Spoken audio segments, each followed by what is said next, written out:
If you don't get pre-approved with a lender before you start shopping for your first rental property, you're basically just a window shopper. And I hate to tell you, but you're not being serious.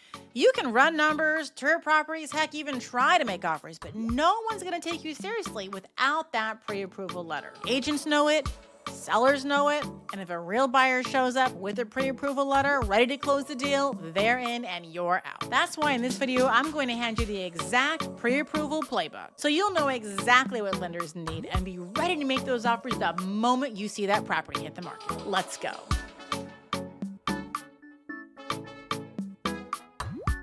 Hi, my name is Casey Franchini. Welcome back to my channel at Brick by Brick Wealth, where I teach aspiring real estate investors how to be successful with their very first rental property. Now, before you ever talk to a lender and get your pre-approval, you need to take a look at your own financial situation and evaluate your financial health. Because the truth is, owning rental properties is a big financial responsibility. If you're drowning in credit card debt, if your bills are piling up, if you're living paycheck to paycheck, then you're just not ready yet. And unfortunately, real estate is not going to get you out of a financial hole, and it does not fix bad habits. In fact, it will just make them worse. You should start investing when your financial health is good. When you're financially stable, you have low consumer debt and ready to take on this new journey, not when you're desperate. Now, when it comes down to what lenders look at, they look at three things. One, your credit score. Most lenders want to see at least a 680 credit score for a conventional loan. Can you still get approved for less? Yes, but you're going to pay for it with higher interest rates and more fees, and higher borrowing costs eat straight into your cash flow. Two, your debt to income ratio. This is simply how much of your monthly income is locked up into paying your monthly debts. I'm talking car payments, mortgage payments, credit card payments, student loan payments, any payment you make. Lenders usually want to see your debt to income ratio in the 30% range to consider you a decent borrower,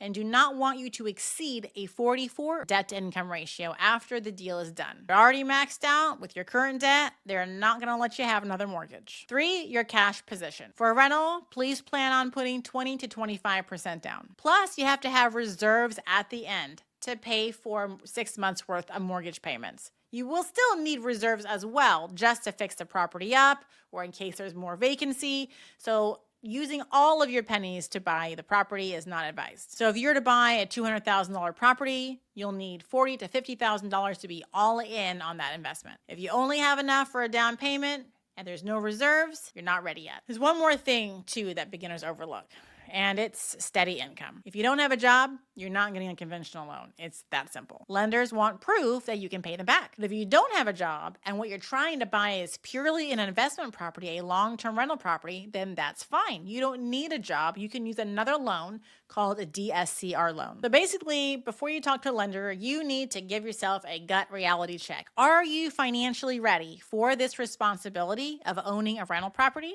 If yes, move on to step two. And step two is choose the right loan type. Here's where a lot of beginners get confused, and where many of them never even take the next step because they aren't sure what to do. Not every loan is designed for rental properties. And if you walk into a bank asking for the wrong loan, you'll either get denied or end up with terms that'll really wreck your cash flow. So let's break down the main loan options you have as an investor. The first one being a conventional loan. This is the standard, most common investment loan that you can find. It's backed by the government, so it's easy to get, and the rules are straightforward. You need to have a W-2 income, 5% down, a low debt to income ratio, and some cash to pay for the property. Number two is a DSCR loan, which stands for Debt Service Coverage Ratio loan. These are for investors who maybe don't have a strong W-2 income, or they want to scale faster without the limitations of conventional loan options. With a DSCR loan, the bank looks at the property's ability to be profitable. It looks at the property's rental income, not your paycheck. If the rent covers the mortgage, the property taxes, and the insurance,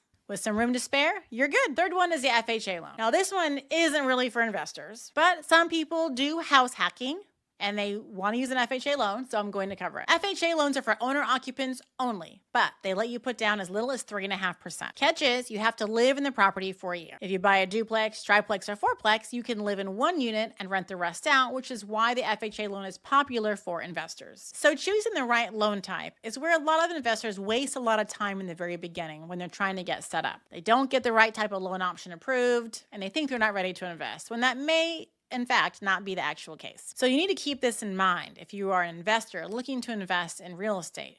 your investment loan needs to match your investment strategy. There is not a one-size-fits-all loan for every type of project. If you're deciding between long-term rentals and short-term rentals, the type of financing you use is very important. I made a video that breaks it all down, so go check that out. I'll put the link below. It's long-term versus short-term rentals, which investment strategy to do. It'll save you a ton of headache before you lock in the wrong loan. All right, step 3 is gather your documentation. This is the step that slows not even beginners down, but everyone else who uses loans. Not because it's complicated, but just because most people aren't prepared. Lenders don't take your word for it, so they're going to need all the proof. Here's what you'll need: 2 years of tax returns, W-2s and pay stubs, bank statements, a driver's license, and rental income documentation if you're renting, and rental income information if you already own rentals. Oh, and we can't forget your credit check. If you're going for a conventional loan, here's a pro tip. You're only going to qualify for so much, right? Based on your personal income. And they base it off of your monthly debt to income ratio, not the overall debt that you have, just what you pay every month. So if you want to make it appear as if you pay less and you don't spend a lot every month, pro tip is pay your credit card bill twice a month, and that will appear as if you don't spend as much money. After having gone through the loan process so many times over the years and coached so many people through it, another great pro tip for you and a good reminder is to keep all of your existing documents into one folder on your computer. I have copies of me and my husband's driver's licenses, our past year's tax returns, all in one folder on my computer. So all I have to get are my husband's W-2s and my most recent bank statements. And those all go into the same folder on my computer that I can easily just upload and send to my lender. Step 4, shop for lenders. Now, a lot of beginners, most beginners I see get really tripped up and halt their entire pre-approval process because they are afraid to talk to lenders, they don't know what lenders to call, and they don't know what questions they need to ask the lenders. Because let me tell you, not all lenders are created equal either. Just because they all can do your loan doesn't mean that they know how to do your loan properly or that they should. Trust me. Many newbies will walk into the bank that they bank at and ask for a loan. That's what we did when I first started, and I have several loans with the bank that we bank at. It's not a super bad strategy, but please know that there are other options, and you should get 3 quotes. I have a rule of 3 that states you always get 3 quotes for everything. 3 property manager quotes, 3 lender quotes, 3 contractor quotes, 3 real estate agents, interview 3 property managers. Always 3. So here's the type of lenders you can reach out to. The first type are obviously the big banks like Wells Fargo, Bank of America, and Chase. They're everywhere, but they're rigid. Tons of red tape, little flexibility. A lot of them are going to be going with the conventional loan. You'll get approved if you fit into their little box, but they're really not going to go out of their way to help you, and they don't really care how many rental properties you have. They're not doing you any favors. They are a big corporation. The second type of lender you can shop for are local credit unions. Credit unions are often way more flexible, especially if you build a relationship with them. They are used to working with local people who are members of their credit union, and sometimes they can even offer you portfolio loans, meaning they keep your loans in-house instead of selling them off. That gives them more wiggle room on terms that they can offer you. Third type are mortgage brokers. I tend to like mortgage brokers the best personally. Think of them as your middleman, and I know people usually want to cut out the middleman, but in my opinion, I value customer service more than what a lender charges me for rates because I want to be guaranteed my loan closes and that the lenders, the loan officers, are doing all that they can do. So I employ quality mortgage brokers for my lenders. What a broker does is they shop around for multiple lenders to find you the best loan program and rates for you. They're really great too if you don't want to waste time applying for loans at 10 different places. Number 4 is investor-focused lenders. I like to merge the investor-focused lenders with the brokers so I get the best of both worlds. Investor-focused lenders are companies that specialize in working with real estate investors. If you're going the DSCR route or you're planning to scale your portfolio or get into some creative financing methods, these are the lenders that are going to be able to speak your lingo. And the reason why my rule of 3 is very important here is because interest rates, fees, terms can vary dramatically because these are private companies and they all have their own rules. One lender might offer you a rate that's 7.5% with 2 points, while another one comes in with a 6.9% rate with no points. The difference could be thousands of dollars up front and thousands of dollars over the lifetime of the loan and hundreds of dollars a month difference. So it behooves you to get quotes from different lending institutions, not just access different loan officers within the same company. All right, step 5 is apply for the pre-approval. Once you've shopped for lenders and you've gotten your 3 quotes and you've talked to multiple people and you know the quality of the service that your loan officer is offering you, you understand what types of rate and terms, and have an understanding of your loan estimate and what your out-of-pocket costs will be, and you are comfortable with that lender and loan officer, now it's time to let them run your credit and do the full pre-approval. The first thing you're going to do is fill out a loan application. You got the file folder already with all the things, so just submit it on over to them. Step 2, upload all the documents that you have saved in that file folder I just told you about. Step 3, they're going to do a hard credit pull. So if you've been prepping in advance, then you've been paying your credit card bill twice monthly leading up to this moment. Yes, this is going to ding your credit. It might drop 20 points or so, but give it 3 months and it will go back up. I also recommend getting your credit run by more than one loan officer, especially if you have not worked with that person before. The key here is to get them to run your credit, ideally on the exact same day, because what you don't want to have happen is a credit bureau to pull your credit report this day after you've gotten your credit run, and then they pull your report the next day, and now you have 2 dings on your report. If you can get your hard credit pulls done within the same day, same couple days, same week, the credit bureaus will see those inquiries as rate shopping and they will only ding you one time. 4th step is the loan estimate. You've applied for the loan, they've said yes, now you're shopping around for properties, you give them the address and say, I'm making an offer on this property, give me my loan estimate. Now your approval that you just got is usually good for 90 to 120 days. Verify with your loan officer how long your pre-approval is for, but that's how long you have to shop and make offers on houses before they have to run your credit again and you get another ding. So your loan estimate is going to have on there an estimate on closing costs, lender fees, out-of-pocket expenses, and all the financial information you need to make a decision, your monthly payment and everything, on whether this property is going to be a good investment for you or not. After you do your credit pull, you have applied and given them all your information. The next step is step 6, which is get your pre-approval letter. This is your golden ticket. The whole reason why you've gone through all these steps is for this moment, for you to get your pre-approval letter in your hand so you can run out there and make offers. Now remember,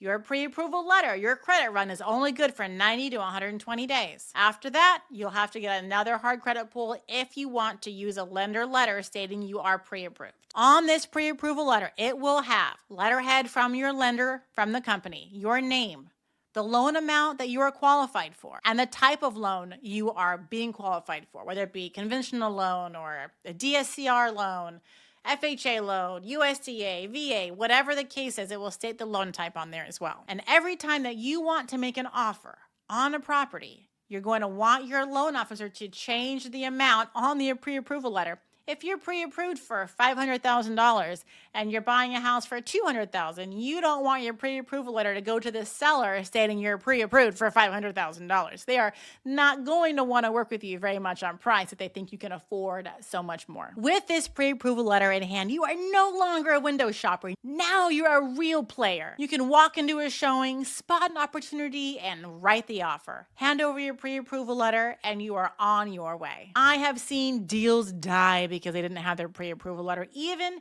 having the pre-approval letter but not submitting it with your offer may be a reason why you missed out on the opportunity, because another buyer submits their offer with the pre-approval letter. Now, step 7, and this is after your pre-approval letter, this is so important. Do not sabotage yourself. Don't open new credit cards. Don't buy a new car. Don't change jobs mid-process and have several week gap of unemployment with no paycheck. Don't move large amounts of money around without a paper trail. If you're transferring $20,000 between accounts, the underwriter is going to want to know why and what's going on. You want to keep your financial health picture perfect during this pre-approval process.